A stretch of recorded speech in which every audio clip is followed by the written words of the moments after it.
ഐക്യ ജനാധിപത്യ മുന്നണിയുടെ ഈ വിജയാഘോഷ ചടങ്ങിൽ അധ്യക്ഷം വഹിക്കുന്ന കേന്ദ്ര അധ്യക്ഷൻ, വേദിയിലിരിക്കുന്ന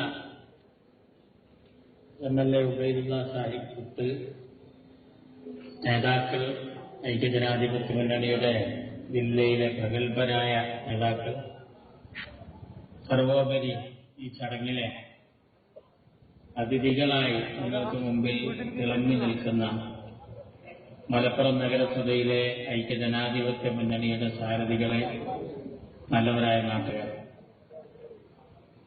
ഇവിടെ ഇനിയും ധാരാളം നല്ല നല്ല പ്രസംഗകരുണ്ട്. മുജീബ് കാടേരിയുണ്ട്, നൌഷാദ് മണ്ണിശ്ശേരിയുണ്ട്. പക്ഷെ അവരുടെ ആശംസ അവർ പൊതിഞ്ഞ് കൈ കൊടുത്തു എന്നാണ് കേട്ടത്. ഏതായിരുന്നാലും അവരെ എനിക്ക് ശേഷം പ്രസംഗിക്കും എന്ന് ഞാൻ ഉറച്ചു വിശ്വസിക്കുകയാണ്. വേണ്ടി വന്നാലല്ല പ്രസംഗിക്കണം. ഞാനിവിടെ ഒരു അധികപ്പറ്റാണെന്ന് എനിക്കറിയാം. കാരണം പ്രസംഗിക്കാൻ കഴിയുന്ന ഈ മണ്ഡലത്തിൽ തന്നെ ധാരാളമാണ്. ജയിച്ച കൗൺസിലർമാരിൽ ഹാരിസ് അമീനെ പോലത്തെ ആളുകളൊക്കെ ഉണ്ട്. ഞാൻ ഒരു വിലങ്ങുതടിയാകാൻ ആഗ്രഹിക്കുന്നില്ല. ഇവിടെ പ്രകടനം നിന്ന് കണ്ടു, കൈമരുന്ന് പ്രയോഗമൊക്കെ കണ്ടു. ഞാനിന്നിവിടെ വരാനുള്ള ഒരു പ്രത്യേക കാരണം ഉബൈദുള്ള സാഹിബ് എന്നെ ക്ഷണിച്ചതുകൊണ്ടൊന്നല്ല. നമ്മുടെ വാർത്താ മാധ്യമങ്ങളൊക്കെ മലപ്പുറം നഗരസഭ പോയി എന്ന് 2-3 ദിവസം ഇന്ന് കരഞ്ഞവരാണ്. UDF-നെ കൈവിട്ടു മലപ്പുറം നഗരസഭ. അതൊന്ന് കൺകുളിയൊക്കെ കാണാൻ വേണ്ടി ഒന്ന് നേരിട്ട് വന്നതാണ്. ഇമ്മാതിരി പൊള്ളു പടച്ചു വിട്ടിട്ട് നമ്മൾ ആലോചിക്കുകയാണ്. നോണ പറയുന്നവരെ നമ്മൾ കേട്ടിട്ടുണ്ട്, നോണ പറയുന്നത് കണ്ടിട്ടുണ്ട്. പക്ഷെ നോണ ബ്രേക്കിംഗ് ന്യൂസ് ആയിട്ട് കൊടുക്കുന്നത് ആദ്യമായിട്ട് കാണും. മലപ്പുറം നഗരസഭയിൽ ഐക്യജനാധിപത്യ മുന്നണിയെ കൈവിട്ടു എന്ന് പറഞ്ഞിട്ട് ഒരു ദിവസം പകല് മുഴുവൻ ചർച്ചകൾ നടക്കും.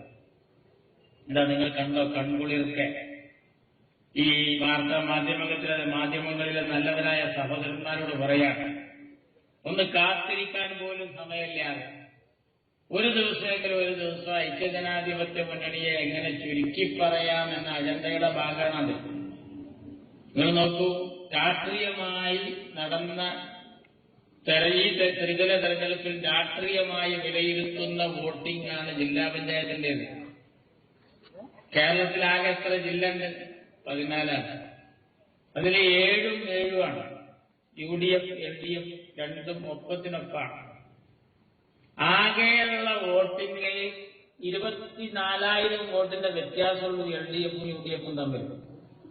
ആ 24,000 ഉബൈദുള്ള മാത്രം വിചാരിച്ച കൂട്ടിത്തുള്ളലാണ്. അങ്ങനെയുള്ള ഭൂരിപക്ഷം.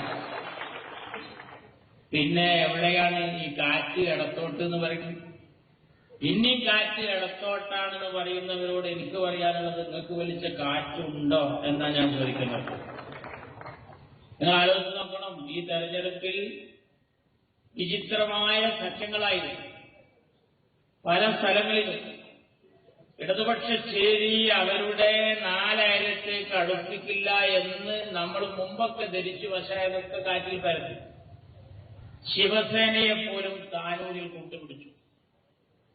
SDPIയുടെ സ്ഥാനാർത്ഥിക്ക് വേണ്ടി സ്വന്തം സ്ഥാനാർത്ഥികളെ പിൻവലിപ്പിച്ചു.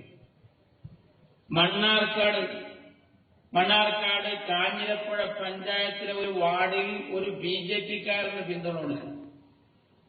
അവിടെ 56 വോട്ട് നമ്മുടെ UDF-ന്റെ ആളുകൾ ഗൾഫുകാരാണ്. അവര് വന്നില്ല എങ്കിൽ ഒരു 10-20 വോട്ടിന് നമ്മൾ UDF-ഓടെ പരാജയപ്പെട്ടു. അവിടെയാണ് ഞാൻ ആ പ്രദേശത്ത് പോയി.